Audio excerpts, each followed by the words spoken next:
setup. So what will happen right now? 2-1 ba uli for Bren Esports or Onic-Ph? May iba silang plano. Maaga pa lang, medyo pumupwesto na ng maganda si Mpl-Ph dito sa gilid with Jay on the other side, waiting for the box already.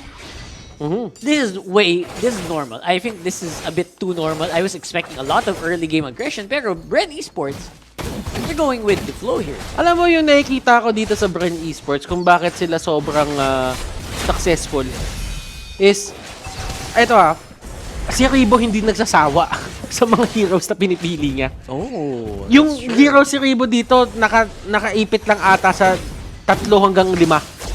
Tapos yun lang literal yung ginagamit niya. Hindi siya nananawa. That's true. And yun yung mga yun yung mga utak na champions, mga champions. Pero bago natin sabihin yan, what makes Bren Esports good as well is Carlsy is the first player to exceed 100 kills and assists in Mpl-Ph Season 6. So si Full Clip kills. Pero si Carlsy kills and assists. Yun ba yun?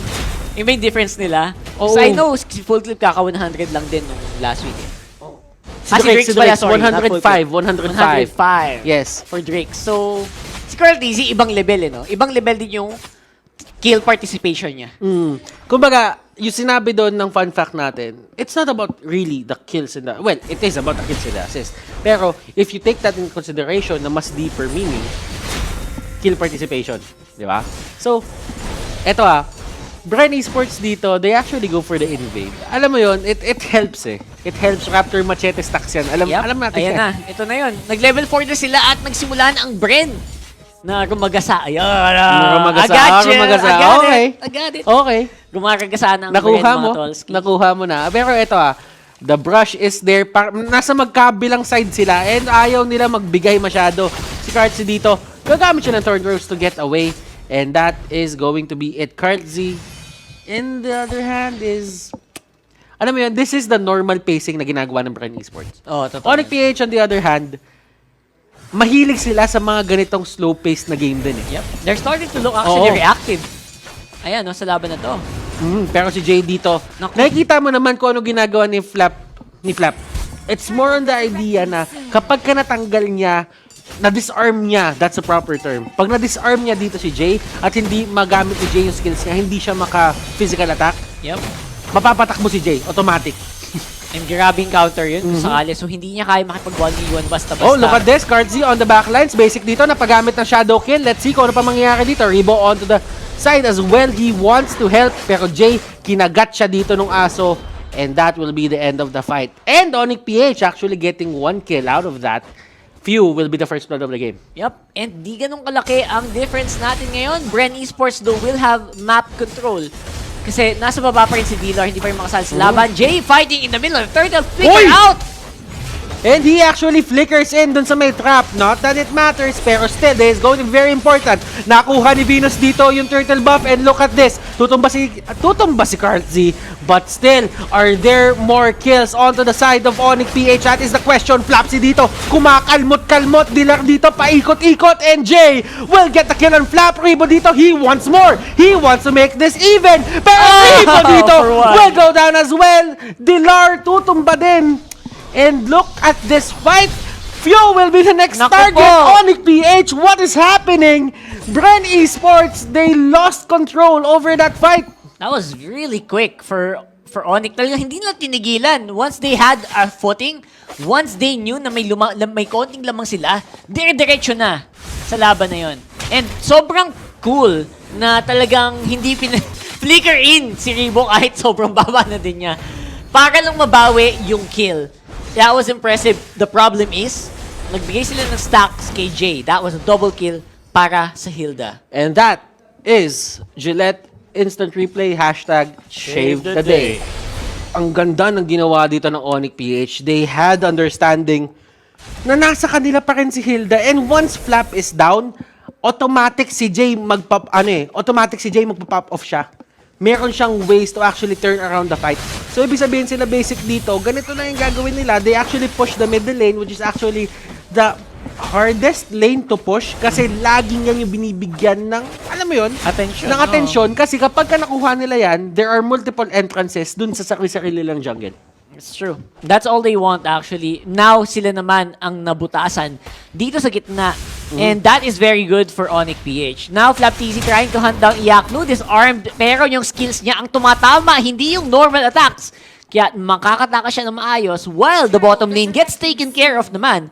Onic-Ph, they are in the lead in economy. Okay, so napakaganda ng palitan nila ng skills doon. Once na nakita ni Flap na gumamit ng flowing blood dito si Iaknu at alam niya yung flowing blood na yun ay nawala na, tatalunan niya bigla dito si Alice. Pero ang ginawa ni Iaknu agad, gumamit na rin ng ultimate para kahit papano pumantay yung piece mong laban doon. Pero sabi ni Flap dito, sige, tutulong na ako. Nakuha ni Basic yung turtle buff dito. But look at this. He goes in. He goes out. Currency dito in a very bad spot. Iaknu dito with that ultimate. Tignan natin kung matitake down yung si Currency dito. And that is going to be really bad for the side of Bren Esports. They are losing control of this game. Bren, Flap, nandito na sa taas. He knows that he needs to make space for his team. Nagmumukha ng gigil ang Onic-Ph. Gigil na matanggal yung first game curse na tinatawag sa team nila simula nung huling linggo. And they are looking like they're on the way. Pero hindi pa rin tapos kasi Bren Esports, they have heroes na kayang-kayang mag-scale ng malakas. Itong Lancelot at itong Masha, kailangan pa rin bantayan ng Onic yan kasi yung gold lead niya nasa 2,000 lamang. Dilar as well is really ballin' with his Balmond. Yep. At dito sa may baba, ito yung nakikita mo kay Iaknu na sobrang confident niya ngayon. Just because he has 2 kills. Ano nga ba, bakit nga ba nag-make sense yan? 2 kill lang naman yan. That only means that he has free reign over his lanes. So nandito si Dilar, pumasok siya sa lahat and he forces 3 people back for the side of Bren Esports. Now, Bren, they can still come back from this. I think so. And ang problem is, Onic, sobrang laki na ng lamang ni Basic over everyone else. Level 11 right now. And he's just taking targets one by one. Pag nag-level 12 yan, mas masakit na yung shadow kill. Pero lalaban na sila before mangyari yun. Currency dito, nahuli siya nung stun and Basic and the others are just gonna go back. Pwepwesta nila yung sarili nila dito para sa turtle. 19 seconds still that turtle and they will get the little wanderer. And clearly, map control is on the side of Onic-Ph. Oo. And then Basic, he's not playing shadow kill right now. Ang ginagawa, ang ginagawa lang niya is just only spamming those shurikens. And while I was saying that, Flap-TZ taken down, na slam dunk na ni Dilar. And the question is, Rockhart, do gods really bleed? That is the question right now because Bren Esports, they are actually trying to get back into this game. Tanggal ang Currency turtle! dito, they take out Basic, pero can he make it out? He doesn't have the cooldowns. Hindi nag-proc yung refresh ng kanyang dash. Yep, ganti-ganti lang, kumbaga, ang nangyari dito para sa Bren Esports. And each and every time nakuha ng Onic yung turtle, napapatay agad ng Bren yung mga targets na merong turtle. First Venus, now Basic as well. Hindi man lang nila nagagamit. Kontrapelo lang sila dito, no? Parang si Team A malakas kay Team B, pero si Team B medyo nagkakaroon ng problema kapag kakalaban niya si Team A naman. Diba? Mga ganon. That's true. So, Mapansin mo nga yun eh. There is this thing about MPL Season 6 na parang there is no clear winner. Kasi during the last seasons, parang laging merong clear na malakas. Ngayon, lahat sila, ano mo yun, nagkukuhaan ng wins from each other. Yep. I think mangyayari pa rin yun hanggang mamaya. So expect nyo na paulit-ulit na may mga kakaibang pangyayari dito. And this is MPL, man. That's the beauty of MPL as well. Na wala talagang walang unbeatable. Walang unbeatable. Lalo ngayon, nagmumukhang, hindi pa tapos Oo. pero looks like Onic-Ph, gustong-gusto nilang tapusin. Well, they do know that they cannot let Flap have a good time din. Kasi Flap, yung hero na gamit niya dito, can just 1v1 everyone dito sa side ng Onic-Ph a bit later. Pero, for Bren naman dito, they have good wave clear. So, hindi rin makapag-push dito yung Onic basta-basta. They have the lead, pero kasi yung wave clear talaga Meteor Shower. You have the Thorned Rose. Ang daming ways Yep, there are actually a lot of ways there are for the actually a wave lot of clear. ways. And even the Masha can really split push really hard. Mamaya, expect nyo sobrang bilis ng attack speed nitong Masha ni Flap. And yun yung inaabangan ko. That's why I'm not calling this game yet in favor of Onic. Ako naniniwala din ako, Bren Esports, they have been in this position nung kalaban nila si Signal Ultra. And they showed us na kahit maliit na mistake lang from the other team, they can make it worthwhile. Na, alam mo yon, from there, magbi-build up sila ng onting confidence and get the lead back. Kumbaga, ganun yung pinaka-idea dito for the side of Bren Esports. But I-comeback ang comeback. for Onic, paano nga ba nila pangahawakan yung lamang nila? That is the question. Kasi it's all about them making mistakes at this point. Yep. A few weeks ago, we saw a game na 10,000 goal lead na baliktad lang ng isang diba? bagsak. So, I'm not sure if that's gonna happen here as well. Pero, if there's a team that can definitely do that, Bren Esports na siguro ang isa sa mga tingin mo naman kayang-kayang gumawa na. Queen's Wings for Dilar. That is really just sabihin na lang natin way to control kung ano man yung ginagawang damage output dito nila Ribbon, nila Few. Because as we all know, itong mga heroes na to hindi talaga magpapatigil to sa pambubulin or going to the front lines. And as we all know, si Chang'o din, as long as meron nagtatank up ng damage na yan, nag-soak up ng damage na yan from the meteor shower, kaya mong isalba yung minions mo eh. For sure. Kayang-kaya. I think there's no doubt about that. Considering the amount of wave clear they have is just... Yung cooldown din ng skills eh. Sobrang baba din eh. So, looking at the gold right now, kung papansinin mo, hindi gaano ang nagkakalayo eh. Onic-Ph, clearly, they do have a certain bit of map control against Bren Esports. An advantage, if you will. Yep. 7-11 ang score natin dito. Pero yung gold lead, hindi mo nalalayo. Hindi napapansin. Yep. 2K at 12 minutes, hindi siya ganun kalaki. Alam din ni Bren Esports kung paano gagalaw sa mga ganitong panahon. So, this is really tricky for the side of Onic-Ph. Right now, they're in the lead. Pero kasi, one mistake can just put Bren Esports back into the lead. Yep. Onic-Ph, on the other hand, they're playing this right. Inahayaan nila si Iyakno mag-stack kahit papano. And nakapwesto sila dito sa Lord area. Yep. They need to be super consistent dito. Especially right now where they're having a hard time in actually closing out games. Pansin mo, ang tagal nang walang kills ng Onic. And I think they might experience the first one now. Looks like ang sinasabi ko dito is hindi na sila basta-basta makakill. And I think hirap pa to lalo habang tumatagal So, yung laban. nakikita mo kung paano sila gumagalaw in terms of peeling etong mga heroes dito sa side ng Onic-Ph. Si Jadon, kung wala siyang flicker, that could have been a kill. And that could have been the opening na hinahanap ng Bren Esports. So, you still have to respect yung lineup ng Bren Esports dito all in all. I think so. I think the line of Bren Esports is something that can dominate in the mid-game as well. Malakas yung mid-game power nila kasi, especially pag hindi sila na totally pushed out. Pansin mo, puro second tower buhay pa sa Bren. So, kaya pa nilang patagalin to for sure kung gustuhin nila. And sabi mo kanina, only wave clear para sa blue side. That is also happening on the other side, syempre.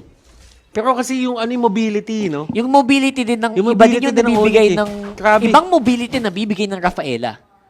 Problema, sa late game, hindi din siya ganun kasolid. So, di lang dito kumuha na ng blade armor. Pang sure na. Ayaw niya makalmot eh. Pagka ayaw mo makalmot, blade armor. Oo, kasi masakit yun.